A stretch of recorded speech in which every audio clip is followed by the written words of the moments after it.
the Mayo Experience. Mayo Experience. Mayo Experience. Mayo Experience. Welcome to the Pat Mayo Experience, Week 3 positional rankings. If you want to find the entire list of the rankings, which are a malleable document, they get updated as new information breaks throughout the week. Of course, this is a Tuesday. By the time Thursday comes around and they get updated, there could be guys shuffling positions a little bit because of injury or potential suspensions. Hit the comment section or description of this podcast or video, and you can find the link directly to them. Also, a bunch of shows coming out throughout the week, so you want to subscribe to the Pat Mayo Experience audio podcast. If you do that, subscribe to it and download all the episodes, because we're in a race for 15 million downloads and listens for the 2019 calendar year. If you leave a 5-star review, DraftKings handle, and something nice you like about the show, you'll be in a draw for $20 DK dollars, just as you will if you smash the like button for this video. Leave your DraftKings handle in the comment section. Tell me your favorite buy low player in all of fantasy heading into week 3. After 2 weeks, I was going to do this. Is why I did the 2 if you're watching the video part of it, and I meant to do the 3. Then I had to change what I was talking about halfway through. The winners are announced every Monday live, 1 p.m. Eastern time on the NFL Recap and Waiver Wire show on the DraftKings YouTube channel and the Facebook channel at the PME. Make sure to check those out. I also want to let everyone know the link to the Pat Mayo Experience DraftKings Listeners League is in the comment section and description of this show. 4,000 entries, over $60,000 guaranteed, $15 to enter, 3 max entry, and the best news, which makes it the best tournament on DraftKings, no rake. You min cash, you double your money. People say it is the best tournament on DraftKings, okay? So you make sure you go play that. It fills up super quickly, so go reserve your spot right now, even if you're not interested in filling out a lineup. Me, Cust, and Jeff will have the spread show Monday morning, DraftKings show Wednesday night with Joe Holka this week. Then we'll have Meanie and the Doc, and we'll be live again on Sunday. All that fun stuff. And all the golf picks are. I've been hot fire, at least for 1 week of golf, so you might want to go check that out as well. I think that's everything. Let's bring him in. Jake Ciely from theathletic.com. Your rankings come out at midnight on Tuesday, so people probably want to go check that out if they like non-PPR, half-point PPR, or full-point PPR, if they're looking for that kind of thing. But tell everyone about this new podcast. Yeah, what is this? My 5th, 6th podcast, or whatever. It's the best one yet. It's so terrific. It's D'Angelo Williams and myself. I noticed I put his name first because it's To Be Honest with D'Angelo Williams, and they don't even say my name. I don't even say my name until I come on the show. But it is D'Angelo Williams and me that we're going to be doing a podcast every single week. Comes out on Wednesdays, and it's going to be his takes on sports, mostly football, but his takes on everything. And it's just as if you've ever seen him on Twitter. When he does his little hashtag petty, he tells it exactly like how he thinks it is, and that's kind of the fun of it. It's really insightful because it's what you want the players to do. You want the players to tell us what they really feel and what they really think, and you always get the coach speak and we're just out there giving 110%. We're all great teammates, like we just talked about the show coming out tomorrow. He said the whole talk about we're all the Jalen Ramsey stuff. We're all teammates. We're all a team. We're all a family. He's like, it's bullshit. That's what he said. See, I mean, just by hearing what Jalen Ramsey says, I mean, you could probably draw that conclusion. I'm glad he's out there saying it, though. Someone needs to say it that has actively been in the league. It can't just be me and you, some losers on the internet. Well, that's the thing. I asked him today, too, to sneak preview for the show. People can tune in to listen. I asked him, when you have the young quarterback like a Mason Rudolph coming in, do the things we assume of, like he likes his tight ends or the checkdowns or the slots or the guy he's been practicing with, are all those things true, or what's really going on in the locker room, and what does it really mean for the quarterback? It's like that kind of thing. It's like you said, who's better to answer than the guy who's actually played the game? All right, let's jump into the running back rankings to kick this off. Full point PPR. Again, you can find the entire list in the description or comment section of this video or podcast if you want to go position by position. And again, these will change based on new information. Here is the injury report that I got going on right now. Questionable. So in the rankings for the moment, I got Damian Williams, LaShawn McCoy, Devin Singletary, James Conner, Josh Jacobs, and Dontrell Hilliard out. I have Tevin Coleman. So the rankings, number 1, Ezekiel Elliott in a primo matchup. He might not even play the entire game against the Dolphins at home, but it really shouldn't matter if they score 800 points. So he's number 1. Dalvin Cook, Christian McCaffrey, Saquon Barkley, David Johnson, Austin Eckler, Leonard Fournette, Nick Chubb, Le'Veon Bell, Alvin Kamara. That goes into Derrick Henry on Thursday night. Marlon Mack, James Conner, Aaron Jones, Todd Gurley, Chris Carson. Fantasy Pros has ranked Mark Ingram number 17 this week. Josh Jacobs, Damian Williams, and Sony Michel at home against the New York Jets as over 20-point favorites. Of that top 20, Jake, does anyone seem initially just out of place to you? I'd say maybe a little low on Aaron Jones, and I'm not the biggest Aaron Jones guy, but it's not a great matchup. It's a solid top 20. I think that we would just be nitpicking between the guys, and James Conner maybe if he's 100% healthy, but we still have time to find that out. Again, this is kind of nitpicky. I think we're kind of at the point already in week 3 where you kind of feel like the top 15, almost top 20 are almost set now. Yeah, one of the biggest questions I had this week, which absolutely blew my mind, and maybe we can talk about this more in the wide receiver section as it pertains to Cam Newton, but he is now like a legit iffy play this week to actually suit up in Arizona. Do you think that will really hurt Christian McCaffrey? Because I've been getting questions after a dismal performance last week on Thursday night. Like, do I bench Christian McCaffrey? Like, the answer is no. You don't bench Christian McCaffrey. But if it's not Cam Newton under center, how do you think his stats might morph? Because last year didn't really make a difference. No, it didn't. And if you're looking at the backups, probably maybe Will Greer, who they drafted, although Kyle Allen's there too. I don't know who they turn to, but this is one of those situations we just talked about. What the D'Angelo Williams situation in the show is, you probably look at the fact of who he's going to trust in this offense. It's going to be Christian McCaffrey and DJ Moore and Greg Olsen. And the real truth is going to come down to if that quarterback checks down as much as Cam Newton does or uses Christian McCaffrey as much as he does. But the truth is even if not, we can all assume and make the look, what are you going to do if you have an experienced quarterback under center? You're going to turn around and hand it off a little bit more. So if Christian McCaffrey doesn't see quite as many checkdowns, he might see an increased workload of rushes. And I don't worry about stack the box thing, because that's something even Emory Hunt, the scout that we had that writes for over at The Athletic, has said time and time again. He's a running back. He's a former running back. I didn't make it to the NFL, but he's saying the whole stack box thing is always overrated, because all you got to do as a running back, if you're talented enough, is make one guy miss and you're gone. And Christian McCaffrey is talented enough and this team is good enough around him where I wouldn't be worried about if they were stacking the box the entire game. I think that if we saw that out of 15 to 20 carries, he'd probably bust one off for at least 20, 30 yards. Yeah, and that's one thing that we've seen from Arizona so far through 2 games. They basically played 8 in the box the entire time against the Lions. They did that exact same thing last week against the Ravens just to try to prevent the run. Now, the Lions, Kerryon Johnson's good, but he's not like elite level, so he got gobbled up. And we saw C.J. Anderson get gobbled up in week 1. It's not like the running game outside of Lamar Jackson for the Ravens was able to do much on the ground. So for me, I would think that we need to go back to passing to Christian McCaffrey, getting him in space. Not to say that he can't beat the 8-man box like you talked about, because it just takes one in this situation. It's like Odell Beckham. It just takes one slant, make one guy miss, and you're gone for 87 yards. And Christian McCaffrey is very much the same way. But I was really disheartened with the way that they used him in the passing game last week. Is it didn't make any sense to me why they weren't throwing to him.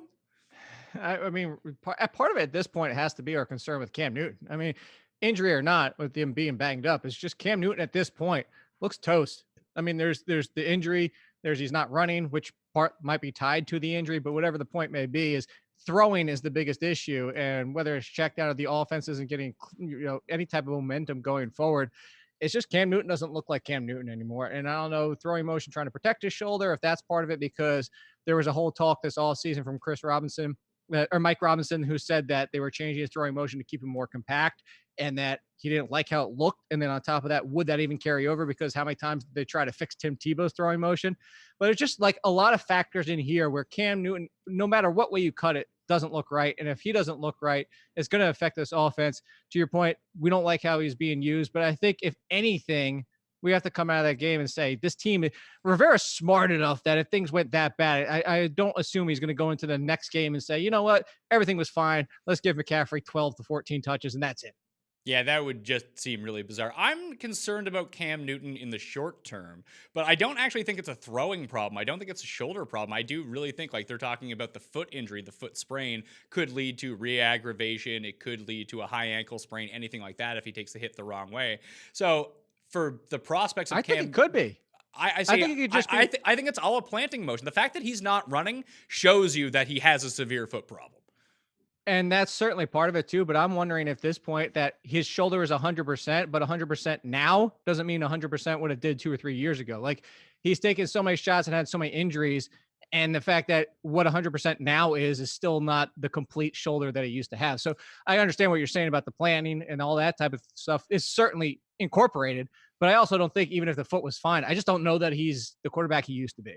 Well, the only thing that would cause concern on all the throws that he made in the Thursday night game is when he short-armed Curtis Samuel on that deep route down the left sideline. Now, Samuel Right. still caught it, but if he had hit him in stride, he was gone for a touchdown. The other throws, it's not like he was doing the Matt Castle bounce pass to people. He was just like airmailing it, and all the accuracy was off. So that leads me to believe that he's not getting himself set, and he can't drive through the ball, and that's leading to these errant throws. So I think that if he does sit this week, you have the extended bye week, or the mini bye week from Thursday to this week. You give him another week off. When he comes back, if the foot can actually heal, if we do find out that it's just a foot sprain, that takes like 2 to 3 weeks to heal to get back to 100%. That when we see him in week 4, potentially week 5, that he should be back to Cam Newton. Like if I have Cam Newton, clearly I'm not starting him this week. We'll find that out when we get to the quarterback rankings, but I'm not dropping him as of yet because we know that if he does start running again, he's probably a top 5 fantasy quarterback.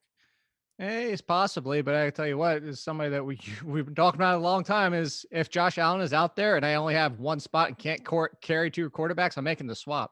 Oh yeah, I'm with you on that. But like, if anyone watches this show, and has watched it through the preseason and actually listens to some of the advice, I mean, coming from me, it's take it with a grain of salt. The one thing so far is that I have Josh Allen as my starting quarterback on every single team. I took him in the last round. That was my advice this year. Now, if you would listen to you would have Lamar Jackson, and that would be a lot better for this time and place. But that's an 8th round pick, a 9th round pick. Like a lot of people out there have Josh Allen, have been using Josh Allen, and realize that he just is what Cam Newton used to be.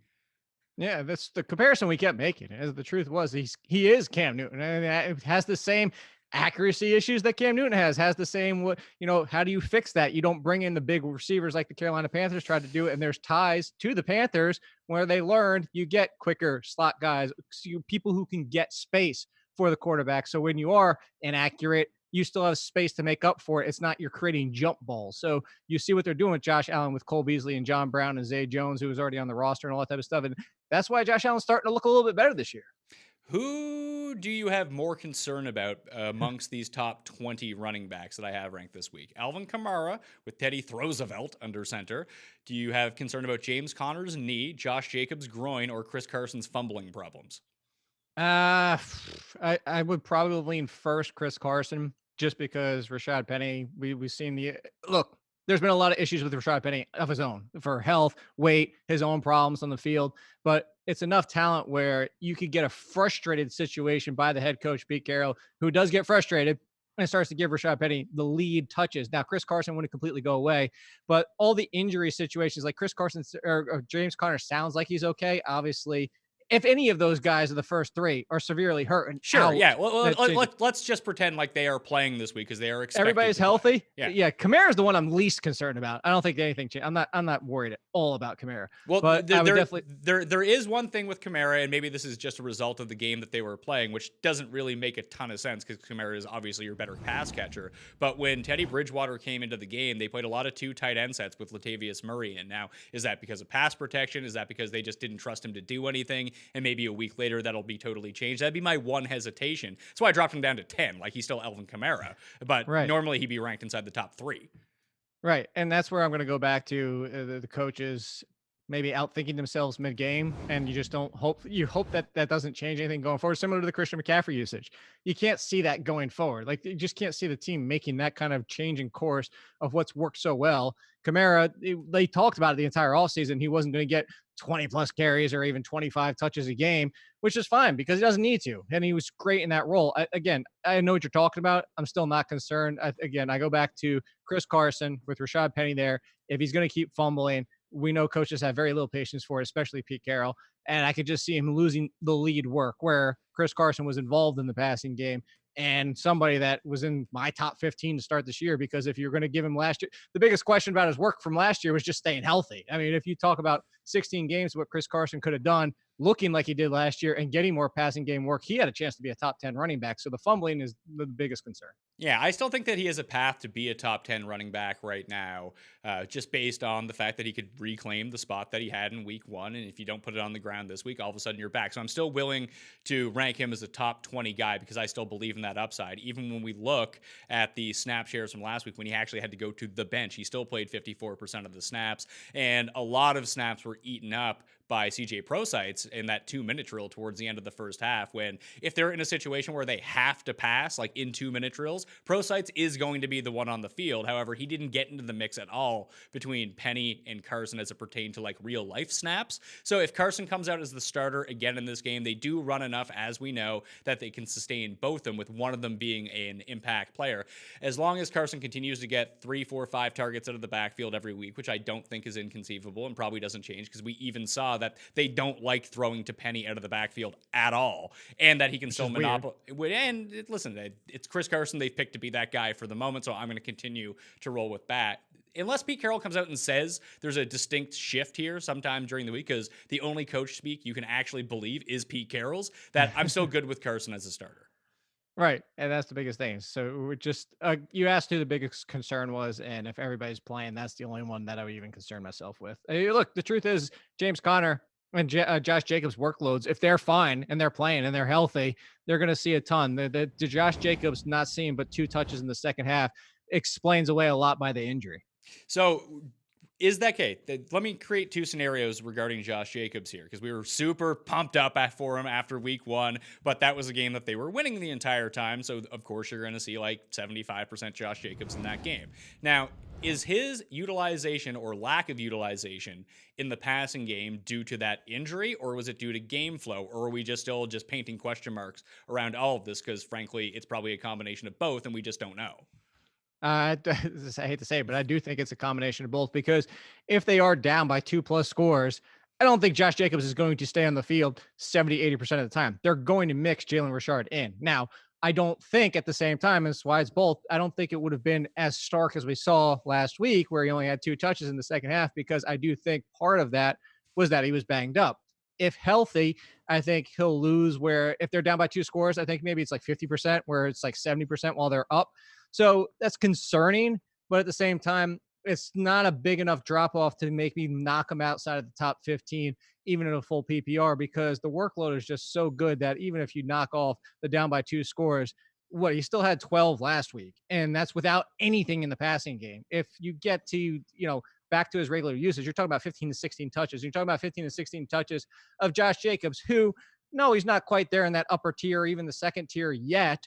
But for the people out there, you take away the big run. Well, that's the same thing. You can't take away a big run from Christian McCaffrey. You can't take a big run away from Dalvin Cook, who had 70+ yards on the one play. You can't take those away, because that's part of who they are. So looking at the snap share from a week ago, Jacobs played 46% of the snaps, Rocket Richard, 31% of the snaps, and DeAndre Washington, 23%. I think if Jacobs was healthy, Richard stays around that 30% mark. It's just DeAndre Washington doesn't see the field. Yeah, I wouldn't even say just see the field, maybe just around 10%. So about half his touches would have still went to Jacobs. Sure. So then all of a sudden you're just adding like 6, 7 touches to, or let's say 4 or 5 touches to Jacobs. And then all of a sudden it's not a concern. It was just Washington was on the field for some of these passing downs, which I don't think that you would see if Jacobs would have been healthy. I think those would have been Jacobs snaps. That's my belief. And if you put those touches back that you just said, you do the quick math, 16, 17 touches, and we're all feeling fine. Yeah, so the only reason that I have him downgraded a little bit as it pertains to the week 3 rankings is just because I'm not 100% sold that he's going to be 100% with a groin injury. That's something that you have to, I try to take in consideration with my rankings, that is there an extra risk of playing this guy that he might get hurt again? And the answer, with all things being equal, is yes for him. Especially in Minnesota, on top of it. Just because they're going to bang him up? No, it's a tough defense that you don't want to face. Like, where you would say, all right, what if he is less than 100% playing through an injury? He goes against the Giants defense. You're like, I don't care if he only gets 14 touches. They should be terrific anyway. But against the Vikings defense, 14 touches and 14 touches at 90% health is less appealing. That's my point. Aaron Jones had no problems with him. Aaron Jones also had no problems. He touched the ball, 23, 24 times though? Yeah, this is true. He was able to grind out. Even Jamal Williams had a modicum of success against them too. They turned to for the first goal line carry. Like, that's just, that was my frustration of why I didn't get on board with Aaron Jones, because if he doesn't get the 20, whatever it was, 3, 4 touches, Jamal Williams got that first touchdown, and we are all just annoyed as hell because that's what the Packers seemingly want to do. They will not let go of Jamal Williams. 21-30, it kicks off with Carlos Hyde, then Joe Mixon, Matt Breida, David Montgomery. Flea Market. It's just like a mini mall. Hey, hey. Kerryon Johnson, Frank Gore, Philip Lindsay, Chris Thompson, James White, and Devonta Freeman. I feel like okay until we get to Matt Breida, and then I think it's kind of a crapshoot. I actually feel good about David Montgomery, but after that, I mean, he got a ton of touches, yes, right. But it's not like he was on the field all of the time. He got the important touches, and frankly, he didn't look very good. No, but it was a tough matchup. But he got was it because Jacob shredded these idiots in week 1? Come on, seriously. Still was. It's still the Broncos defense where I'm more concerned. Like if it was me and I was like rating matchups, I think the Broncos pass defense is far more concerning than their rush defense. And I'm concerned that the Chicago offense sucks so much that there's not a lot's gonna happen. Look, you can be concerned. I'm not. I'm fine with. I'm 100% fine with David Montgomery because he got the use, he got the touches, he got the carries. The only concern I had was he got saved from the idiocy of the Bears and whatever with Nagy's. They gave the third down carry to Mike Davis, but fortunately that didn't go anywhere and they got the penalty and then turned back to Montgomery anyway. So I think this is one of those lessons learned. Like, look, you drafted David Montgomery, you talked him up, you got excited about him, you said he's better than Jordan Howard. Jordan Howard was mediocre last year and still had a pretty decent season because they gave him 270 touches. Montgomery is somebody who is one of the more elusive breaking tackle. The numbers are there. The Pro Football Focus had it. He was like number 1 in college in broken tackles last year. You need to keep him on the field and keep him in the touches. He kind of needs that game flow. And I'm fine with it, especially against, look, it's the Redskins. They should be nursing a lead unless the only concern is if their offense stinks. If the offense stinks, then David Montgomery's not going to matter anyway. Yeah, I suppose that's true. I mean, I have him at number 24. He's a back-end running back, too. I just don't have the utmost faith in him, where I feel like Matt Breida is going to touch the ball a bunch. Now, I'm just worried about him, that Mostert steals his touchdown, or Jeff... Yeah, I think that he's going to get 15 touches in this game.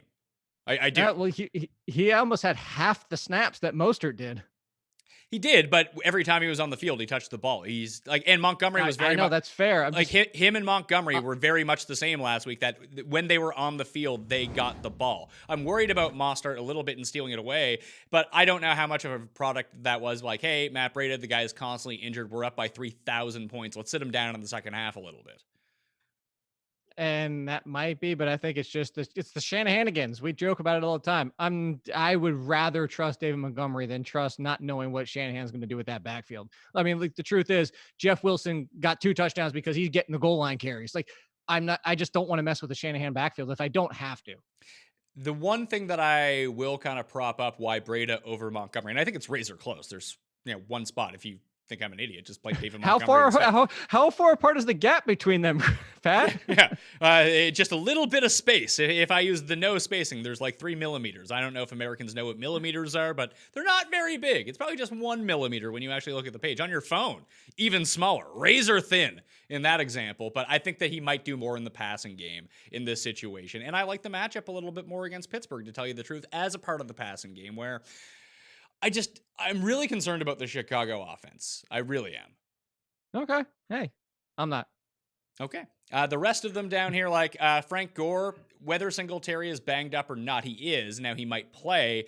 Gore's the one getting the touches anyway. So yeah, I don't want to play Frank Gore. Well, he's getting the carries. He's getting the carries, and he'll get, and if he's going to get the carries and Josh Allen doesn't steal his touchdowns, and he's probably going to get a touchdown in this game. Frank Gore just won't go away, man. I mean, the truth is, like, even if Singletary is practicing on Thursday and Friday, to your point, Frank Gore is getting the carries. Singletary is getting more work in the passing game. But until we get to the point, I would talk about this in the waiver column and on the rankings and all that type of stuff. I'm sure you're saying the same thing. Until we get to the point where Singletary is getting at least 55% of the work, I just don't know how you can trust him every single week. Yes, there's upside. There's a great upside play last week against the Giants. If he's 100%, he's a good upside play against the Bengals this week. But the truth is it's still a risky play, because if they go grind the clock, and you're not going to grind the clock with Singletary, at least at this point. It's going to be with Frank Gore. That's the problem. You just can't trust the touches. Yeah, 60% of the snaps for Gore last week, and it's not like Singletary was hurt the entire game. And there might be something, too, with the way that they're using this offense, is that Josh Allen is like basically their primary runner on the ground, and he kind of gets the defense out a bit. You put Frank Gore in the game, he grinds it up the middle for 2 yards every single time. That every time that Singletary does get a touch, he looks absolutely explosive. It's like defenses just, they get lulled into a sense of security thinking Frank Gore is out there. They give it to Singletary. Like, good God, this guy is fast. They're doing the Mets with Bartolo Colon used to pitch for them. Is you let him pitch 6 innings and then you bring in somebody who throws 100 miles an hour and they don't know what to do.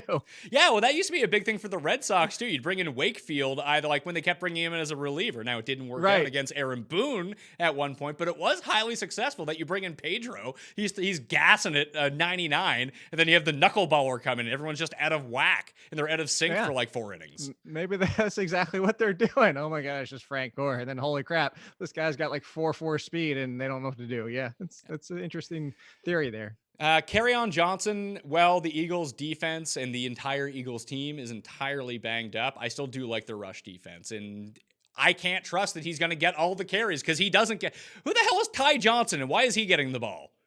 The guy I tried to warn you about at the beginning of the season. I legitimately tried to say, look, it's not even Ty Johnson. It's blank player that's there. Matt Patricia has roles for his running back. Where does he come from? He comes from Belichick. He comes from the Patriots. He comes from running backs have roles. We're going to use everybody differently. And the truth is, Kerryon Johnson's going to have some really nice games. And we all know he should probably get more work than he gets. But he also looks at the fact of he tries to, and he probably does it outsmarts himself because he's not Bill Belichick when it comes to intelligence. Is Bill Belichick used to do a great thing. That's why we never knew 1 week to the next who was going to pop off, because he used the running back that was best for that situation. I think Patricia's trying to do the same thing. He's just not as good as it. Ty Johnson is kind of Theo Riddick, but better between the tackles. And that's why I said he's a legitimate threat to the touches, because CJ Anderson is the short yard. Ty Johnson is pass catching, but actually a little bit more between the tackles, so they could steal a few carries away too. And Kerryon Johnson is just never going to see 25 touches. Yeah, Lindsey I have right behind Frank Gore only because he's in a direct split with Royce Freeman at this point, but he's still the one at least seeing more of the targets out of the backfield. And I don't know if I love this matchup so much against Green Bay, but he's a fringe top 30 guy. Thompson and James White are kind of in the same bucket as pass catchers, but the problem with these gigantic Patriot spreads, as we saw last week, is that Rex Burkhead played just as much as James White did. Like, you need the games to be a bit more competitive for James White to really make the true impact that he can make. He still has a safe floor in PPR leagues, and hopefully he can score a touchdown, but if he doesn't, he's not going to do very much in this game. Yeah, look, this is what we're talking about, just another concerning backfield where the only one that it seems weird to say you trust because he did so poor in week 1, but it's Sony Michel, because Sony Michel didn't get 20 carries, but he still got a hell of a lot of work in week 1. It was just abysmal performance. And in week 2, he had a touchdown stolen from him by the refs, so that was no fun. That's true. 31, sure, those terrific refs that work at Foot Locker. Yes. 31-40 after Devonta Freeman, who stinks but still gets enough touches that I guess if you drafted him, you got to play him. Peyton Barber, Tariq Cohen, Miles Sanders, Devin Singletary, Royce Freeman, Kenyon Drake, Raheem Mostert, Adrian Peterson, Rashad Penny, and Malcolm Brown. Adrian Peterson was so lucky to score a touchdown last week, and he still didn't even really have a good fantasy game. He's so dust. Unless he scores 2 touchdowns, he's not really doing anything for you. And this Eagles backfield, screw them, man. They're not good. If you got fantasy points for getting really fast to the edge but not being able to break it downfield, put Miles Sanders on the all-pro team. But as soon as he makes a turn to go north, the guy's done. I'm buying low everywhere in Miles Sanders. This is exactly, again, this is going to be another one of Jake always says what I told you so, but hey, I've been wrong about some things. Miles Sanders, I said, wait and buy low hopefully by week 4. And we're 2 weeks away. I still think this is going to be his backfield for 55% of the time, not 65, not 70%, because that's not what Doug Peterson does and ever will do. But I think he's going to lead this. Look, what did Jordan Howard do? 8 for 18? Really? You're telling me that Doug Peterson, I'm not too concerned about the 18 because I'm not playing Jordan Howard anyway. It's the 8 that terrifies me. No, but that's my point, is no matter the fact that Doug Peterson splits up his backfield, he has used Darren Sproles before at 60% of the time. Rarely, but it happened. he will get to the point where we have to assume Doug Peterson's smart enough to know, like, all right, I got to stop screwing around with Jordan Howard. And at that point, Jordan Howard falls into 4 or 5 touches, and that 55-60% possible share for Sanders is going to be better. I listen, I don't hate the idea of buying low on Miles Sanders, that eventually this job can become mostly his. But in terms of week 3, I'm not feeling super good about playing him. No, the week 3 you definitely can't. I don't want to touch this backfield. The guy that you should go pick up that probably will end up becoming a starter is the Judge, Ito Smith, because Freeman looks done. I actually have him as one of my top pickups in my waiver column. I'm sure you probably had the same, because you talk about the usage, and if you look at it, the biggest thing I pulled up is I was on fantasy data, and I looked at the fact of the yards after first contact, and it's abysmal for Devontae Freeman. Like, to your point, he looks done. Like, it's not even the fact of, hey, he's gonna get himself hurt because of how he runs. Like, Freeman just looks toast at this point. He looks worse than Frank Gore. Yeah. I mean, Frank Gore's good for 2.5 yards of cloud of dust and not fumbling. That's his entire game. And that's all. That's, honest to God, that's all the Bills are really looking for from him. I mean, it's not asking a whole lot. No, it's not. But hey, just don't fumble and we're good to go here. If people are looking for snap shares between running backs, I mean, I tweet them out. But if you want like an interactive way to kind of play around with them, especially with receivers and where they line up on the field, plus all the daily fantasy research that you can do with an optimizer and everything like that, I do highly recommend dailyroto.com. And if you use the promo code THEPME at checkout, you get yourself 10% off. Drewby, again at Daily Roto, won, well, he didn't win 100K this week like he won in week 1. He only won like 30K in Showdown in week 2. It? Yeah, it save some money for the rest of us, Drewby, all right? And I do have a Showdown show that I did with Colin from like 2 weeks ago. You can go check that out. That's up on all the PME feeds right now in the DraftKings YouTube channel. Let's talk receivers for week 3. Do you have if you're not looking at them, can you guess who comes in at number 1? Julio? It is DeAndre Hopkins. That guy's good. Is he? Yeah, I've heard that. But here I thought you were trying to trip me up, and that's why. No, it goes Hopkins, Adams, Julio, Beckham, Keenan Allen, T.Y. Hilton, Sammy Watkins, Juju, Kenny Golladay, and a terrific matchup against the Eagles in Amari Cooper. But I just want to talk about the guys that I have ranked right now that are questionable to play. David Moore with his arm, Albert Wilson with his calf, Sterling Shepard with his concussion, Rashard Higgins with his knee should be good to go for next week. Tyrell Williams and his hip issue. Chris Conley and his hip issue. The guys that I do not have in the rankings: AJ Green, Alshon Jeffrey, Deshaun Jackson, Trent Taylor, Demaryius Thomas, Jalen Yaherd, Marquise Lee, and out, just officially out. Michael Gallup's going to miss 2 to 4 weeks with a knee injury. Traquan Smith will miss 4 to 8 with a high ankle sprain, and Tyreek Hill is still gone. If people are wondering why the rankings look like they do. Juju, I'm not super concerned, to tell you the truth. I don't think that he has, like people talked about him being the number 1 overall receiver this year. I think that's kind of off the board, but top 10 is still Juju. I think he's still, I'd say, back end of the top 10. I'd say fringy wide receiver 1 discussion. The biggest thing is, like, credit to Chris Meany. He called him his bust of the year at wide receiver. And he said, look, he's not going to be bad. He's not going to be a non-top 20 wide receiver. It's just he might not be equipped. And if you look at how he plays, to handle the number 1 attention, because similar to Michael Thomas, it's that big slot role. Well, different from Michael Thomas is Michael Thomas can fit that role a little bit better for the team he plays for. Juju Smith-Schuster worked so well because he had Antonio Brown aside him, where he could play that role, because that role in general, being a big slot, leads to a lot of Michael Thomas type games where it's 10 catches for 90 yards. People are like, oh, you only got me 90 yards. It's 10 freaking catches and 90 yards. Like, stop complaining. But Juju kind of feels like, again, that's that role where if he only has 5 catches, it might only be 60 or 70 yards most week, because it's not the bigger plays like DeAndre Hopkins, or you go down the list of obviously Odell Beckham, Julio Jones, stuff like that. So it's not, again, to Chris's point, it's not that he's a bad wide receiver. It's not that he's a bad fantasy play. It's just he's not what you just said. Is he's not top 5. He's not the number 1 going forward in Dynasty. He's good. He's fringy wide receiver 1. I have Michael Thomas at number 11, another guy dealing with a new quarterback in a bit of a different situation. I think he's someone whose upside might be capped right now until Drew Brees returns. If Drew Brees returns, they're talking about 6 weeks, but a thumb injury on your throwing hand to a quarterback is something that could just take a bit of a feeling out process as well. I actually like him as a buy low right now because people are really panicking on him. Who, Thomas? Yeah. I do too, because I actually don't think there might be. I actually wonder if fall off is zero. Like, because what a point I was just bringing up is Michael Thomas plays the big slot. What's the complaint about Teddy Bridgewater? Is he doesn't have great downfield accuracy or a big arm. Well, you put the two and two together, and hey, guess what? Maybe he sees a lot of usage, that being Michael Thomas, and maybe he's still seeing his 10, 13, 15 targets any given week. And if Teddy Bridgewater is just on pace with those and on target with those, well, guess what? It's going to be a fine week. I mean, you go back to Teddy Bridgewater's first two seasons, he barely threw over 3,000 yards, which was an increase over 16 games, and still only threw 14 touchdowns. My only concern would be that. My only concern would be the scoring in this offense. I actually think the receptions and yards will be pretty similar to what they were with Drew Brees. I think the efficiency just goes down because you kind of hit on it that Drew Brees, where he's unable, or sorry, Teddy Roosevelt, where he's unable to utilize every part of the field, especially deep. Not that Drew Brees is the best deep ball thrower in the league, but he can make those, and especially with Traquan out right now as well. Just another.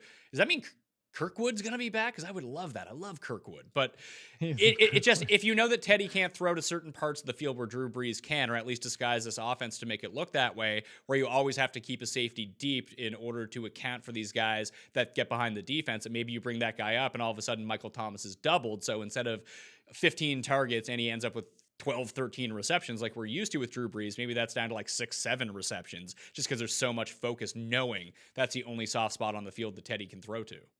And that's the downside. I mean, that's the counter argument to everything I just said. And it's a worthy concern. I can definitely see it not being that bad. I definitely could see this being right back to what we were seeing with Drew Brees. Then maybe to your point, it is 12 or 13 targets instead of 9 or 10 per game, just because he's going to keep going back to Michael Thomas. And yeah, as you mentioned, because it might be Kirkwood, Austin Carr might, who knows, because there is no Traquan Smith. I actually missed that he was out for that long. Yeah, well, it came out after the guy, he kind of limped off towards the end of the Rams game, and then on Monday it was revealed that he had a high ankle sprain all of a sudden. So the same injury that Tevin Coleman has. So it anticipates 6 weeks. I'll talk about that more with Dr. Jesse Morse on Friday's Pat Mayo Experience to get you ready for the weekend and try to figure out a lot of these injuries. Someone actually did ask me, do they trade Mike Evans for Michael Thomas? And I said, yes. You do. I definitely. You might have to like sit on it for like, it might be close, or Evans might outscore him 2 of the next 4 weeks, whatever. But if you're setting up your team, not because I don't think Michael Thomas will be bad at all. He just won't be the greatest. But if Breeze comes back and he's Breeze, all of a sudden you just inherit a top 3 receiver. That's the biggest thing, is I was going to say, for the immediate short term, or at least the 6 weeks, whatever it might be.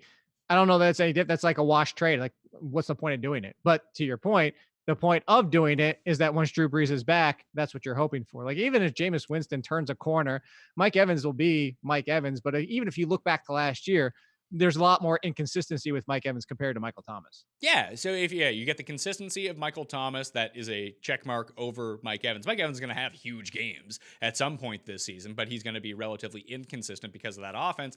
And he's splitting a lot of his stats right now with Chris Godwin. Like, if you told me, like, I have Michael Thomas at 11, Chris Godwin at 12, Mike Evans at number 13 this week. Like, I'm not going to be entirely shocked when Chris Godwin outscores Mike Evans by the end of the year. I wouldn't be shocked either. It'll be really interesting to see what teams are thinking going forward, because this will be a good game to tell you this, because the Giants only basically have one quality secondary piece right now, and that's Janoris Jenkins. And if Mike Evans gets the Jenkins treatment, or if they start treating him like Chris Godwin as the who gets the Jenkins treatment, that's going to be telling what teams think about this team going forward. Well, it's funny. We saw that last week in the New England game, that Antonio Brown only played 33% of the snaps, but he kept getting all these targets, and Josh Gordon did absolutely nothing. But Miami identified that Josh Gordon was the guy that they had to shut down. That's who Xavier Howard was on, so why throw it in that direction? Exactly. Although Xavier Howard now wants off this team too. Who wouldn't want off this team? Did you see he tweeted the GIF from Fresh Prince of Bel-Air last night? Which one? The one where it's Will in the series finale, him just standing by himself. Series finale. Yeah. That's good. Good on him. At least he's having fun with it on the social medias. So the entire 11 to 20, I said Thomas, Godwin, Evans. I have DJ Moore there right now. That's if Cam plays. Obviously, if Cam doesn't play, I'm going to bump him down, but he seems to be relatively unaffected by Cam's injury at all. It actually might be helping his fantasy stats at the moment. Tyrell Williams, if he plays, that's where I'm putting him. He gets enough of a market share and red zone share that he goes there. Cooper Kupp, Julian Edelman, Calvin Ridley, John Brown, number 19, Hollywood Brown, number 20. I'm in. I was too low last week. I feel like a dummy. I don't know if you can feel like a dummy. I mean, the truth is it was the use and how much he was going to be on the field because it wasn't out there for a high volume of the snaps in the first game. So it's worth being considered. Like the truth about Marquise Brown going forward, and even now, is Lamar Jackson's quarterback. It's going to be Deshaun Jackson kind of play. You're going to have some weeks where Lamar Jackson only throws for 230, 240 yards. Maybe his one touchdown goes to Mark Andrews. Maybe he throws for no touchdowns. And it's going to be one of the weeks where Marquise Brown only gets you 2 for 40 or 2 for 30. But the upside of him, why he's probably in the wide receiver 2 conversation going forward, because if Deshaun Jackson is healthy with Carson Wentz, and if Carson Wentz is playing to his peak, he's going to be close to a wide receiver 2 value. And I think that's how you have to treat Marquise Brown going forward, is he's the new Deshaun Jackson. Yeah, and this is a fantastic matchup against the Chiefs too, in a projected game total of 55. Like basically That's it.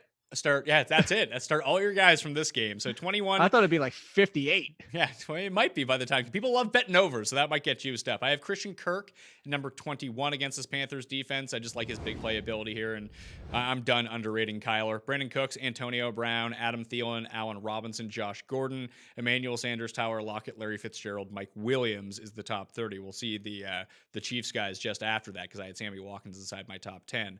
But Antonio Brown might not play this week. That's on the table, right? It's on the table. Who the heck knows of the NFL? But the truth is, I'm ranking him as if he's playing until we hear anything differently. Maybe I should way too low. So he's way too low. Like this isn't a week way too low. It's not a week where it's just like, oh, we saw what happened last week. We tried to get him involved. Now we'll go back to Josh Gordon a little bit. No, the truth. It's Antonio Brown, and in fact, people were coming after me in my rankings. I can't believe you're so high on Antonio Brown because I had him in the top 20. I think I had him like 18. It wasn't even that high. I was associating some of the risk even at 18, despite my wanting to put him at 12. But the associated risk, like the fact is Antonio Brown is one of the best wide receivers in the NFL. The Patriots know this. They're not going to dick around just for purposes of like, haha, we're going to make Josh Gordon more involved, or we fooled you, Antonio Brown. If Antonio Brown's not suspended by the NFL or going through whatever that is, and he's on the field, Antonio Brown's going to be a wide receiver 1 for me every single week he plays. All right, I'm not going to wide receiver 1, but I will trust you. You're good at this stuff. I will bump him all the way up into the rankings behind Mike Evans. So number 14 then. Not close enough. Close enough? I was like number 3 or 4 last week in wide receiver rankings. So there you go. Yeah, I mean, I was way down on him. Like, I don't have Antonio Brown anywhere, but if I did, I probably wouldn't have played him.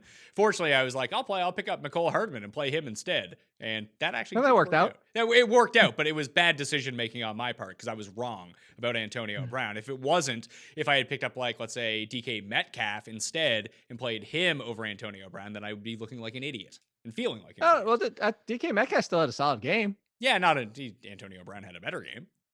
Mecole Hardman could have had an amazing game, and you didn't say it like you wanted to. I know. Mecole, hard man. The caveman finding himself in the end zone. So they appear in the next set of rankings from 31 to 40, mainly because it feels like Watkins will be more involved this week. It's hard to see, DeMarcus Robinson catching 2 touchdowns and Hardman catching 1 and having another called back every single week. Maybe they can sustain that. I mean, it's funny that Mahomes has regressed so far this season in terms of overall touchdowns because he's only thrown 7 instead of 10.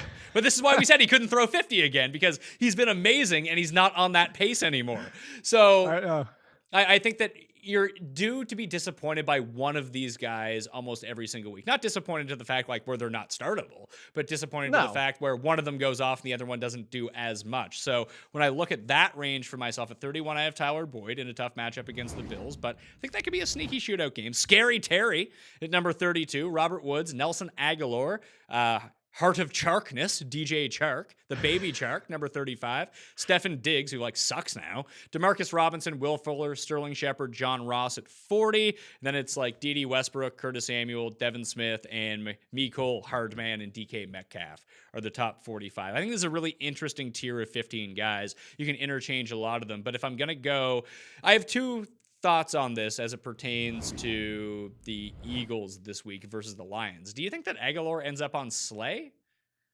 No, I don't think Slay moves. It depends what they do. If they keep Aguilar in the slot, then I would assume no. The Slay does move around, but I think Slay's more comfortable if you watch his performances playing outside. Now, I could be 100% wrong because as much as I do analyze safeties and corners and stuff like that, I'm not the best. I will 100% admit I'm not the best when it comes to analyzing corners. Just from what I've seen and the grades that we see and the play that we've seen, and then you get the grades on Pro Football Focus, talk about what he did versus wide receivers when he was facing this one, this one, and this one. For the most part, it appears that Slay, as good as he is better outside than he is in the slot if he drops down. So if Aguilar drops down to slot and stays there the entire game, I think Slay could be on Arcega-Whiteside or whatever they end up doing outside. Maybe it's Mac Hollins if Deshaun Jackson and Alshon Jeffrey are both out. It sounds like Jeffrey's out. Deshaun Jackson sounds iffy as of today. So that's the concerning thing. Now, if they pop Aguilar outside and play Arcega-Whiteside, I think he becomes a very sneaky play because to what I joked about in my column is that a similar JJ an abbreviated name, Juju Smith-Schuster, JJSS, JJAW, Arcega-Whiteside, is very similar to Smith-Schuster. He's that big slot that fits better in that role. So I'm kind of hoping the Eagles use him that way. And if so, like I said, I think he could be a sneaky play. I do too. He had so many air yards last week and just didn't come down with it. I think that he's your big play opportunity guy. He actually comes at number 47 just after Deebo Samuel and DK Metcalf in the rankings. I think if you're taking a flyer, he's someone who's widely available and against a defense that can be had deep. The problem with that game is that Detroit's going to try to slow it down. They're going to run the ball up the middle for 2 yards every time and just milk the clock out of this game. And where the Eagles are so beat up on offense that they might actually just try to do the same, and you'll see a very slow-paced game, which really hurts the overall production. But for JJ Dub, it's only going to take one play. But Mac Hollins was actually the one patrolling the slot a lot towards the end of that game against Atlanta, which I thought was odd. Yeah, that was kind of a little bit odd, but like I said, it's going to be unfortunately probably not going to be that much news that we get to glean from it until game day and we actually see it on the field, unless Deshaun Jackson gets announced out early enough that we can see something from practice on Thursday and Friday. But it might just be one where, to your point, just maybe avoid this game unless you're desperate. And if you are desperate, just go for the upside of Arcega-Whiteside. Just go for the big plays. Outside of Kenny Golladay, instead of going for Marvin Jones, just go for the upside that maybe it's so slow and short paced that the Amendola gets another 13, whatever targets it was, like he saw in week 1. But I just want to probably stay away from this as much as possible. Aguilar would be my preferred play in season long only because of the history with Carson Wentz, and that appears after Zach Ertz that's going to be the second most targeted guy in this offense. At least that's if Deshaun Jackson is out and Alshon is out, I believe that he will be the receiver with the most targets in this game. And I think that even with if he gets, that's my concern. If he gets Slay, I just don't see Aguilar doing anything. But then if he doesn't get Slay, then he's just going to be running around. He's going to have a good game. Yeah, maybe can we get Patricia on the horn to find out who he's going to get Slay on? You think Matt Patricia knows that? So should I bump down Aguilar then because of that? No, this is a fair range to have him. I mean, you said there's a lot of upside and conversation to be had with everybody in this range. Well, like, would you play Demarcus Robinson or Nelson Aguilar? If Deshaun Jackson's out, I'd probably slightly lean to Aguilar because we're still there's nothing affirmative from that game. Like I love DeMarcus Robinson finally fulfilling his potential and the upside that we hope, but he was on the field and saw more opportunities than Mecole Hardman. But if Hardman didn't get that play called back, people aren't even caring about DeMarcus Robinson despite how big his game was. So it's just, to your point earlier, to circle back to that, Sammy Watkins was the one left out. Although if you would have told me that Patrick Mahomes is throwing for over 400 yards and 4 touchdowns and he's going to target Sammy Watkins 13 times, I would have put Sammy Watkins inside my top 10. I hate to tell you that, but that's just the process here of what you said earlier, is that somebody is probably going to get left out. And in that case, I'm just going to go for the one with the volume that we know is going to happen. And for your point, Nelson Aguilar's volume should be the one that's the highest. Are you good with Chark or Heart of Charkness over D.D. Westbrook now? No, Baby Chark. Baby Chark. Yeah, I'm out on Baby Chark. That was, again, that's too easy. That one's too easy. But it's so much fun because that song gets stuck in your head. Yeah, but you don't have an 8-month-old child at home who listens to that. Like, it just, I put it on. Is he really listening to it already? I put it on. Yeah, of course. I put it on in the morning on like repeat, and it gets to the you have like the do do do do do do do do do do, and then just a big smile comes on his face, and he sits there and watches the video like this. I'm like, this is fucking fantastic. Like, let's you should play him. Switch it up. Play him "Summertime Love." Give me one chance, I'll make you my princess. I don't know about the AT&T commercial. Yeah. The AT&T commercial that's like the most catchy fake pop song in the history of forever. It's the "Summertime Love." You would have to think that I watch commercials to watch that. Yeah, it's hard to not watch commercials during football, even if you're watching like one of those channels. They do pop on a few times. Oh, no. I mean, commercials happen. I listen to most football games without sound. Oh, okay, fair enough. What was the question? Chark over Didi. Chark over D. Westbrook. Yeah, honestly, until Nick Foles comes back, D. Westbrook, I don't want to drop. Like, there's a couple that I even put in the waiver column. I'm not saying drop Didi Westbrook. No, but I'm bringing that up. It's a one game, like, he wasn't all that good, but like No. It could very well swing back this week.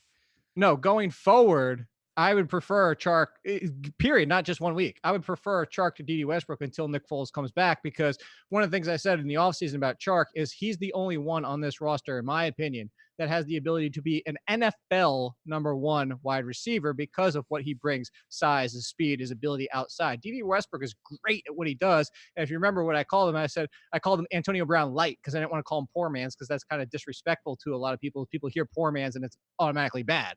So he's Antonio Brown, but I don't think that the Antonio Brown light fits well for what now Minshew is doing and what this offense looks like. I think it's only one guy, and if it's one guy, it's Chark for me. Again, I brought up the dropping thing because similar to like Jamison Crowder and Trey Quinn, like these type of guys, I don't want to drop. I want to hold on for things to change. But if you absolutely had to, that's why I brought it up. I'm good with dropping Crowder or Trey Quinn at the moment, to tell you the truth. Like, until Darnold comes back. Maybe you hold on to Crowder for Darnold to come back, but with Colombo playing quarterback for them, I don't think it's going to be all that good news. Well, until they trade for Eli Manning. Oh, that would be amazing. I really want that to happen. Very much look forward to that. Only because of Andercust? Yeah, it would just be fantastic. But like, they're unplayable. Like, Jamison Crowder's unplayable till that point. Like, Trey Quinn, what sort of with Scary Terry now being the guy that they're actively trying to get touchdowns to, I don't know how much Trey Quinn's going to do. Oh, and he's blowing away the snap count for everybody else in that team too. Oh, yeah. I would just love to see that trade happen, because I fully believe Tim's face, like, in Indiana Jones, would just melt on camera. Oh, see, maybe we'll have to actually get him on camera so we can watch that happen in real time. But D. Westbrook isn't on the same plane as those guys. D. Westbrook's like legit good. He just needs to be utilized in the right way. So I still hold out hope. Oh, he'd be the last out of 3. Yeah, but do I have Devin Smith too low? Should I have him like no? Inside I think the top 30? That's a fair spot. So I admit, like, this is going to be whatever. I said I was probably too high on Devin Smith. Now, that draft class was miserable in 2015. Like, that is awful. Like, if people remember the top 3 consensus, the debate was Kevin White, Amari Cooper, and Devontae Parker. We've seen how that's turned out. That was a draft class with Darrell Green Beckham in it. Tyler Lockett, of the best of the rest, is probably in that mix because it's Brashard Perriman and who else? Not Lockett. Philip Dorsett. It was just a miserable draft class. I had Devin Smith 5, and that's why I bring that up, is because I was probably too high on him, and I might still be too high on him. I really like what he brings size-wise, speed-wise, outside. I said at worst case he could be Mike Wallace, and I still think he brings that. But to say all of that, and I bring that up only to say this is somebody who's a fan of his, is you're going to have a trusted veteran in Randall Cobb, and whoever it is between those two is still the third option. It's still Amari Cooper and Zeke before you even get to them. And all of a sudden, Jason Witten is seeing a ton of red zone targets. He's actually top 5 through the first 2 weeks. I just don't know that you should have him higher. I think that's a fair spot. I'm going to move him up to number 40. I'm just excited to play him. The big play potential that comes along with it. He could be a week winner based on his skill set and potential and opportunity in this game. Like, this might be hey, we're up by a zillion points. Let's showcase Devin Smith going deep. That's a weird thought process, but okay. Yeah, or maybe that's how they end up getting there. Like, if Xavier Howard ends up on Amari Cooper, that could limit him a little bit. I'm kind of with you on that call with Randall Cobb, them splitting snaps potentially, but he's going to be in the slot. Smith is going to be starting in Gallup's place on the outside. That, they might throw 3 deep balls to him. If it's the game where he comes down with 2, all of a sudden you're looking fantastic. Well, and it could be 40-plus points again. This team has a minus 92 point differential through 2 games. Yeah, so if there's a shot to take the high-scoring game on the deep play guy is always good, just like DeMarcus Robinson and Mecole Hardman. Hardman. These speed guys that just only need to do one thing to achieve ultimate value. I like them in this, like, low 30s, 40 range over the Hunter Renfros and Cole Beasleys and Trey Quinns of the world, where if you need 8 points, that's fantastic. And in deeper leagues, that has value. But if you're just playing one, whether you have a conservative team or a riskier team, I'm going to start leaning a bit more risky, Jake. That's fair. Although during that whole little explanation there, you made think of like an old kung fu movie. Achieve ultimate value. See, perfect. Oh, your boy, James Washington. Go pick him up. Absolutely. Hey, look, we could paint the narrative of hey, who put up the numbers was Mason Rudolph and James Washington together at Oklahoma State. I mean, he accounted, I put that in the waiver article too. It's like around 30 to 40% of the yards and touchdowns of Mason Rudolph. That is an enormous amount of his numbers going to James Washington. James Washington, just even the fact that if, let's say, Mason Rudolph wasn't the quarterback, it's still Ben Roethlisberger.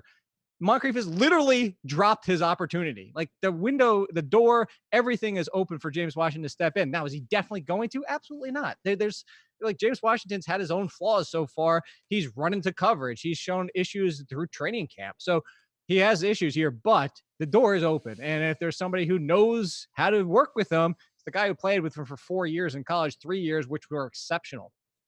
Any other receivers you think are worth mentioning? Like Jarvis Landry is essentially like the poor man Stefan Diggs. Like not only is he not good, he also does nothing. So he's definitely poor man. He's definitely, that's fair. No, I mean, if you're going this deep already, I kind of feel bad for you. That I'm not trying to be glib. It's just the truth is I feel bad. Like I'll say this just to bring him up. Paris Campbell, I want to get too excited about so far because the snap count was even behind Zach Pascal, is the worst on that team, and it was 1 target for 1 catch for a touchdown. So just sometimes people don't always look at all the box score numbers or all the snap counts, all that type of stuff. I still think Paris Campbell has the most upside of anybody not named T.Y. Hilton, but I'd chill out a little bit because people are probably going to see the Atlanta matchup and say, oh, I'm going to roll out Paris Campbell. Yeah, it was Deion Kane who actually ended up playing the most snaps, him and Chester Rogers, over the dream team of the French of Paris, Campbell and Zach Pascal, trying to come to Indianapolis and maybe take on this Falcon defense and maybe have all the croutons, the baguettes, the long cigarettes, and maybe some touchdowns. That never really materialized. And I am with you this week that that's it's exactly going to be why I wanted to bring up Paris Campbell. Is just for that. I totally forgot about Zach Pascal as well. They're just piling up all these French receivers. Zach Pascal. Oh, if you say it like I do, then obviously he's French. All right, fair enough. You know who they make the entire team French? Do you know? Well, you know who they need to get back on their team? Pierre Garçon. Hey, he might be better than most of what they have. Yeah, although I really like Deion Kane. I just don't like the fact that Deion Kane. What happened to Pierre Garçon? Yeah. No. Like he's not retired? No, I think he is. I was making a joke. I feel like he still could play. I think he was getting really banged up at the end of his career. And real quick to go back to the Deion Kane got all the snaps, but he was barely even used in that game. What do you have? 1 target? Oh yeah, I'm not saying play Deion Kane. No. Adventures of Superman Deion Kane, but it just seems like all these guys are just eating like.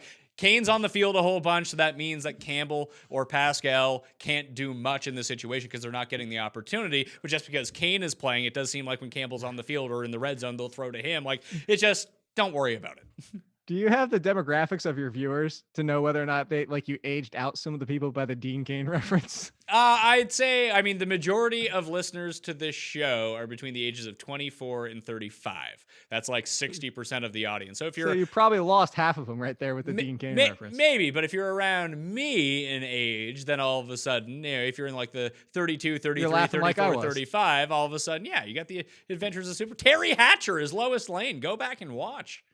They're fantastic. They're real and they're fantastic. Quarterbacks for the week.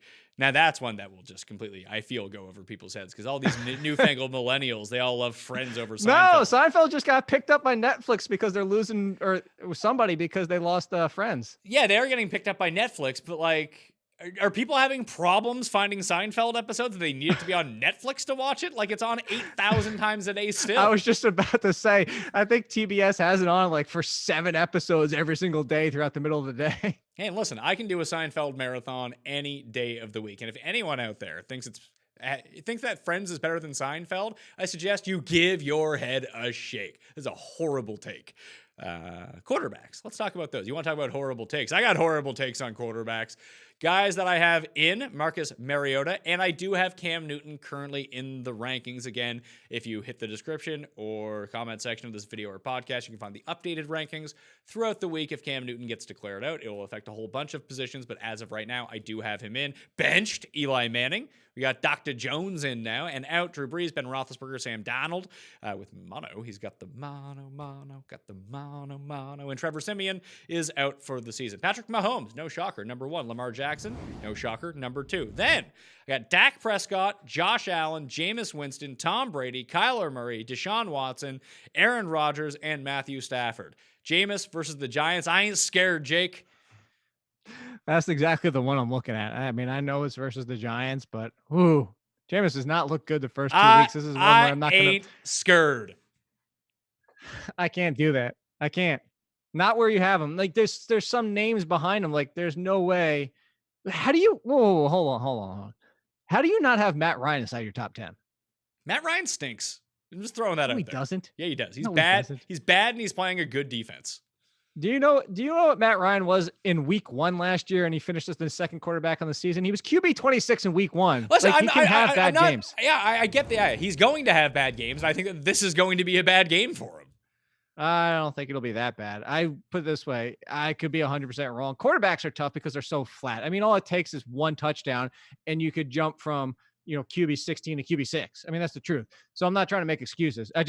I legitimately would never start Jameis Winston over Matt Ryan at this point. I'll start Jameis Winston basically over everyone this week. Jameis Winston going crazy. It's going to be a big week. You start him over Dak Prescott. Do it. Well, I'm not starting him. I have Dak at number 3. Well, you said over anybody. So well, I mean over people. I mean, I'm starting Dak, Josh Allen, and Jameis over basically every quarterback that you people out there drafted. You people. Like Mahomes. I'm triggered. You should be triggered. Yeah, Brady, Kyler Murray. So besides Jameis, do you have a problem with the top 10? No, I don't really. I probably would have Matt Ryan at least close, if not inside my top 10.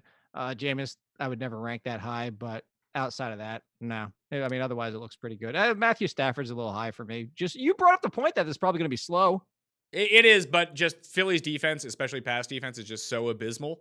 Like Galladay might catch 3 touchdowns in this game. I'd still start the opposite side of the ball, even with their injuries. I'd still start Wentz before I started Matthew Stafford. I have him 2 spots behind. I mean, people can make that decision if they want to. I would go with Stafford in this spot. If you play 2 QB leagues, let's say, who is the best pickup of all these new guys? It's Mason Rudolph, right? Because he's going to play the entire season. Well, I mean, so is Daniel Jones, but I'm going with Mason Rudolph because I'm going for the upside. Look, they drafted Mason Rudolph with the potential thought in the back of their mind of like, he might be the answer. This is back when Ben Roethlisberger didn't know if he was going to play the next season. And everybody remembers Ben Roethlisberger was all ticked off. They drafted Mason Rudolph and they spent such a high draft pick on somebody who shouldn't be playing because I'm here, blah, blah, blah. And Ben Roethlisberger, when he got hurt, even said that he still signed a contract and plans to play. This is, though, going forward, this is a situation where I forget who drew the comparison, but they said similar to the Tony Romo and the situation before him with Troy Aikman, where the choice might already be made. Like Mason Rudolph might play so well the rest of the season that the Steelers might say, well, forget it. We're going with Mason Rudolph and figure something else out with Ben Roethlisberger, whether cut or whatever it might be. But Mason Rudolph was drafted with a pedigree. Yes, he's coming from Oklahoma State and coming from the Big 12 and coming from that offense and all that type of stuff.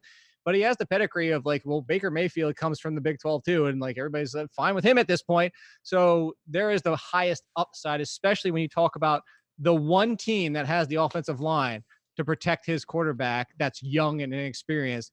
I mean, the Saints are solid, but we've seen Teddy Bridgewater before. Mason Rudolph's in the best situation, in my opinion. And we get to this circumstance, it actually works out to the advantage of, I guess they traded their first round pick, so maybe it doesn't work out this way now. I'm still kind of surprised they traded for Minkah Fitzpatrick, because if the Rudolph thing works out, then hey, you have a quarterback for next year. But if it doesn't work out, theoretically, you could have used your top 5 pick on a quarterback for next year, but now they don't have that luxury.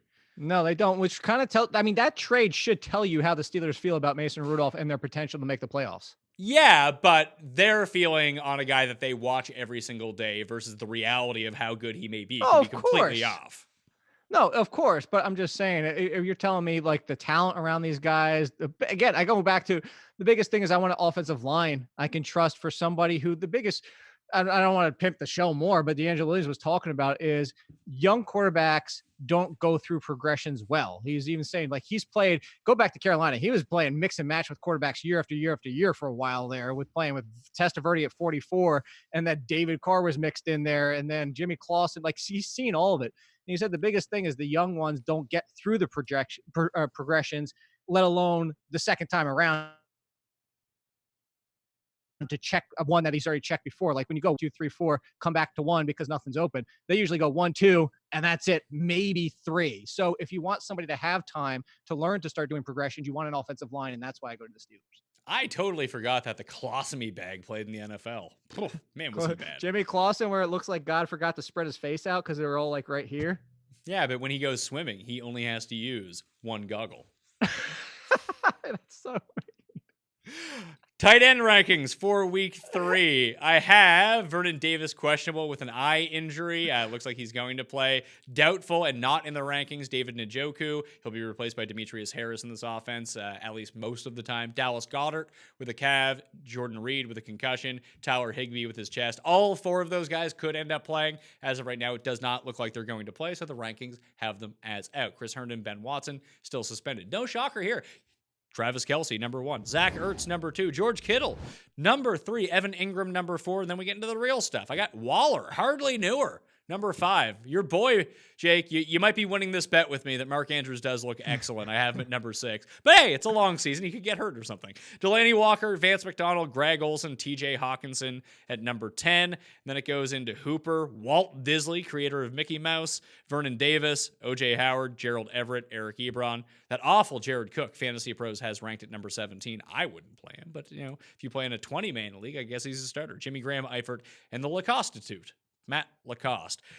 Feel good all the way down to Vance McDonald this week, and then you're praying one of these guys catches a touchdown.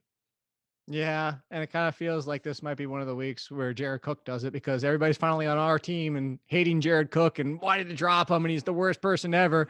And then Teddy comes in and gets him a touchdown against the Seahawks. That is actually the reason that why Jared Cook ended up in worst place to begin with. And people are wondering about worst place, especially as it pertains to Jared Cook, is that when Jared Cook has like the smash matchup of the lifetime, like, oh my God, gotta play Jared Cook this week. He like legit scores 0 points. Then everyone gets off the bandwagon. He sucks for a week and we're like, screw this guy. And they cut him. And then he goes into like the worst matchup possible and scores 38 points when no one has played him. That's what Jared Cook is. Like, we know he's going to have 3 gigantic games this season, but can you pinpoint them? The answer is no.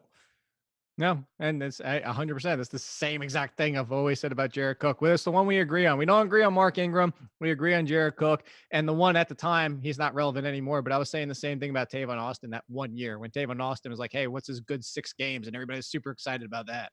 I know we don't really stash tight ends, but Noah Fant seems to be doing more every single week. I like to see that.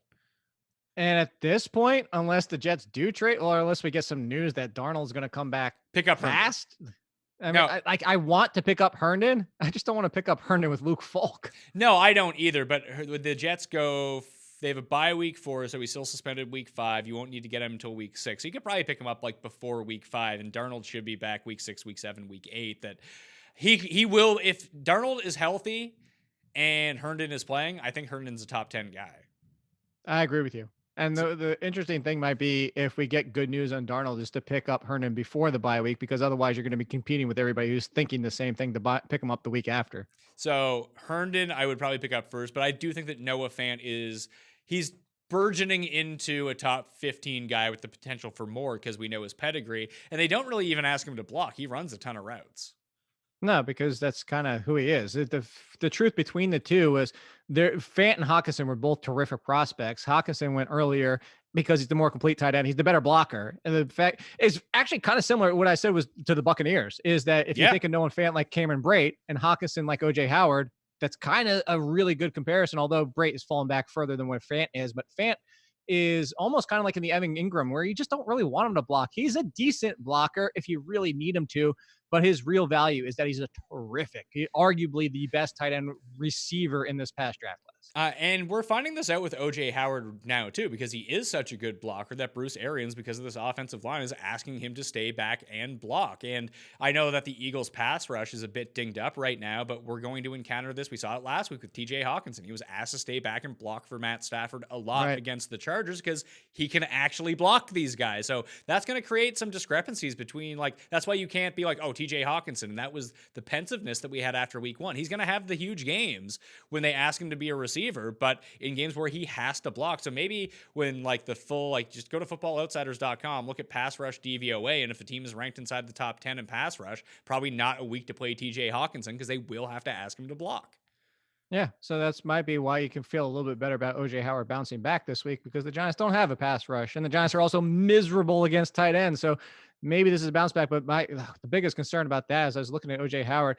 He ran routes on fewer than 50% of his snaps. That's just, I mean, that's not even startable in fantasy, no matter what the name is. No, that's why I have him so low in these rankings. Like, I wouldn't say drop him yet.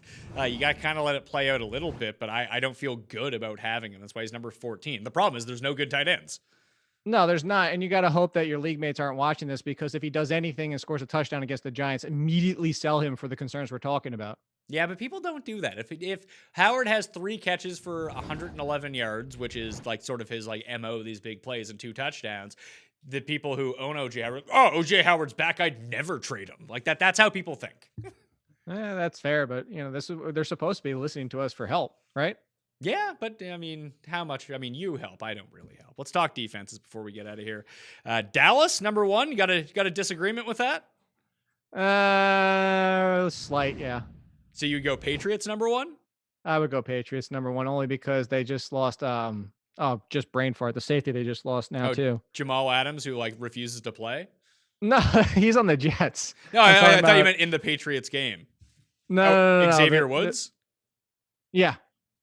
Yeah, the wrestler. I don't think that really makes that much of a difference, to tell you the truth. It doesn't because of the Dolphins, Yes. but I'm just thinking for turnovers and the fact that the defense for the Cowboys hasn't looked that great with 2 terrific matchups for the first 2 games, that they just don't have the weapons that the Patriots have for turnovers. I guess my reasoning for having the Cowboys over the Patriots, and this doesn't really matter because it's not like you're picking between the two, but like if you're playing on DraftKings, let's say, and you do want to pay up for defense on this slate, Miami is far more willing to actively throw the ball than the Jets are. Like maybe the Jets offense looks a little bit different in game 2 with Falk, but like it's going to be running and checkdowns to Ty Montgomery and Le'Veon Bell the entire time, with the occasional pass to Robbie Anderson. That's just not good for fantasy defense if the team is running 85 times a game, where Miami's going to chuck it, and it doesn't matter if it's Rosen or Fitzpatrick. They're chucking picks. All right, fine, you sold me. All right, so that's it. There we go. If there's one thing I know, Jake, it's defenses. This is how I rate these things out. I got Hey, I'm number 5 on the year on Fantasy Pros for but defenses. I'm not on. I might join Fantasy Pros in that competition just to rank defenses. That'll be the only thing that I try to do. And kickers. And kickers. Chicago, number 3. Tennessee, number 4. I actually really like this matchup, and you can go pick them up right now. Just love it for them on Thursday night. The Bills, the Niners, the Chargers, the Jags, the Texans, and the Panthers. The only change that I actually made is I had the Buccaneers originally at number 14. I started thinking about it a little bit more. I actually bumped them up 1 spot ahead of Jacksonville inside the top 10 to number 8 in the rankings. I like how they set up in this matchup against the Giants. So in between the Chargers and Jags will now be the Buccaneers. Outside of that, like I said, the Packers, the Vikings, the Rams, the Colts, the Saints, the Seahawks, even the Skins at home. I wouldn't want to do that, but if you play in a deep league, like starting anyone against Mitch Trubisky isn't the worst idea in the world. No, it's not. Would you drop the Ravens defense? Yeah. Would you? Yeah. We would if like you had to make that one swap for this week. I'm just asking because that's a question I've got a lot of too. Yeah, I mean, I don't tie myself to defense. You know me. Like I try to play. Like I would be okay like playing the Bengals defense against the Bills this week, just because I think that they can generate a bunch. On the flip side, I love the Bills for the same reason that I was saying. I actually thought the 49ers were a very sneaky defense last week. I just think that if you look at the issues with the Bengals, it's the offensive line, and there's another team that's willing to pass and keep passing. Now they give up some giant plays, but you can also get the turnovers, the sacks, and that's the biggest thing that you want. Yeah, it's hard to tie yourself to a defense, especially playing the Chiefs for one thing. And I don't think the Ravens defense might be all that good, to tell you the truth. Like they haven't really. Oh wow, they shut down Miami. Congratulations, but like they didn't look great against Arizona last week. Like they can limit plays, but as a fantasy defense, they weren't all that impressive. And like, if it's me, I'm not tying myself to the defense because I can go pick up Tennessee this week and play them against Minshew Walk. Like, I would do that. If it's a deeper league and I have to pick up the Skins or have to pick up the Bengals, then I will and play those guys. Like, you just want to play against teams that are going to pass the ball or generate turnovers at an exceptionally high rate. So just stream bad defenses against bad quarterbacks. That works out really well to begin with, or to stream them against teams that you know that are going to drop back and pass and turn the ball over. Like, that's all you're looking for from a fantasy defense. Fantasy defenses don't need to be good real life defenses. And soon as people jam that out of their heads, they're going to be fine. No, well, that's the truth about the Eagles from a few years ago. By the way, the Minshew walk, that's... Oh, Minshew walk has gotten probably the most praise of any nickname that the show has generated in some time. People love Minshew walk. Yeah, all right. I guess I'm the odd one out on that one. Yeah, see, that's why I'm telling you. I mean, you and I we are not aligned as it comes to nicknaming people. No, I got you with the snoo though. Yeah, that was like 3 years ago. You need a new one now. I need to come up with a new one. Yeah. You keep coming up with some for the show, and we'll run them by me, and we'll workshop them. We'll be good to go. We'll work on one. Let's see if we can figure one out. All right, okay. When do your rankings come out? Tonight? Midnight? Tonight, midnight. 12:01 Eastern a.m. All right, that's on theathletic.com. You can listen to all Jake's podcasts up on iTunes as well and find all of his work at theathletic.com and follow him on Twitter at AllinKid. You can follow me at the PME on Twitter, Facebook, and the Instagrams, where I have 3 separate giveaways going on each of them, so you have to follow me to find out what they is. All my rankings will be updated periodically throughout the week. You can find them in the description or comment section of this video or podcast, as you can find the link to the Pat Mayo Experience DraftKings Listeners League, $15 to enter. Go reserve your spot right now, all right? If you smash the like button for this episode, leave your DraftKings handle in the comment section. Tell me your favorite buy low player after week 2 of the fantasy football season. You will be in a draw for 20 DK bucks, as you will be as well if you subscribe to the show on iTunes, download the show on any of the podcast platforms, leave a 5-star review, DraftKings handle, and something nice about the show. Winners will be announced on Monday's Pat Mayo Experience live, 1 p.m. Eastern time on the DraftKings YouTube channel, on demand after the fact on those audio podcasts. I'm Pat Mayo. Good luck in week 3. I'll see you next time. Mayo Experience! Experience!